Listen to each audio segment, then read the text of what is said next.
All right, let's continue. Tonight, you're about to see some dramatic video of a new product being used in the war on terror. And believe it or not, it's a kind of paint used on pickup trucks. 4, 3, 2, 1.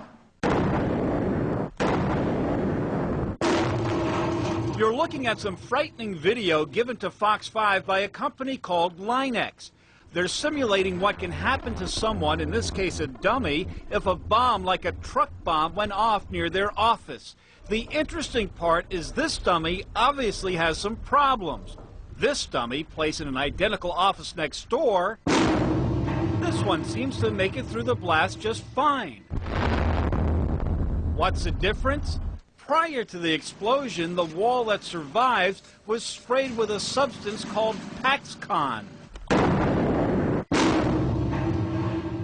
So we're going to test this stuff ourselves. This block, designated by the blue, is treated with this stuff. 3, 2.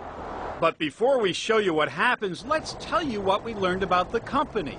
Line-X has some humble beginnings. Their product started out as a spray for the beds of pickup trucks to prevent dings and scratches. Line-X is kind of a rubbery paint that is touted as stronger than steel, yet elastic so it can flex and take the brunt of an explosion. To know that what we're doing now has the potential to save lives there, it's very important to me. Steve tells us the company makes no assurance that the product will hold a building together when something happens, but they do believe it can dramatically cut down on injuries and deaths. This cuts down on the stuff that flies around, right? Right, definitely. In a typical bomb blast, 80% of the casualty comes from fragmentation of the building.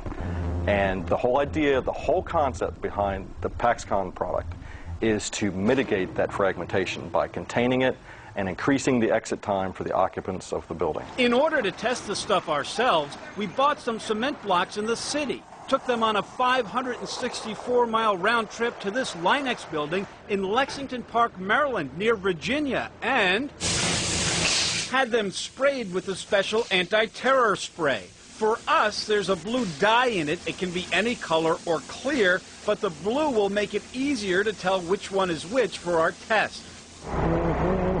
Then it was up to the Bronx, where our buddy Lorenzo Della Russo from Sal's Scrap Metal let us do the big test from his roof. First, the regular cement block. 2, 1. The untreated block is dead on impact. Now the treated one. 3, 2. Nothing happens. One more time. Pow! 1. Nothing.